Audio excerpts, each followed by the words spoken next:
কালকে রাত্রে মকর সংক্রান্তি উপলক্ষে আমরা এখানে পিকনিক করি বাইপাসের লকডাউন বাজার সাথে। তো রাত্র 2:15 নাগাদ বিকট একটা শব্দ পাইলাম তো দূরে দেখলাম যে গাড়ির ভিতরে 4 জন ছিল। 4 জনের মধ্যে 3 জন ভালো ওয়েন্ডার দিচ্ছে। তো এদেরকে আমরা বিশালগড় ফায়ার স্টেশনের তারা এখান থেকে বিশালগড় হসপিটাল থেকে নাকি সিবি রেফার করছে। তো তারার কাছ থেকে জানলাম কি ড্রাইভারটা একটু সুস্থই। তারার কাছ থেকে জানলাম যে তারা মাতার বাড়ির উদ্দেশ্যে রওনা দিছিল। মাতার বাড়ি যাওয়ার উদ্দেশ্যে তারা বাড়ি নাকি উষাবাজার।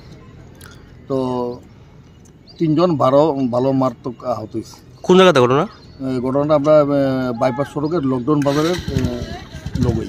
মানে কি মনে হয় তারা কি নেশাগ্রস্ত অবস্থায় আছিল? তারা বোধহয় মকর সংক্রান্তি উপলক্ষে নেশাগ্রস্ত হয়েছিল, নাহলে তো এরকম হওয়ার কথা না। এর রুট তো বিরাট ফাস্ট, যেটা নেই কি আমরা 4 লেনের রুটের মতনই হয়েছে না, 4 লেন যদিও, তো রুট তো বেশি ফাস্ট হই, কিন্তু এরকম হওয়াটা গণকুয়াশার কারণেই হয়েছে। আর মত অবস্থায় ছিল। Bureau report জনবার্তা।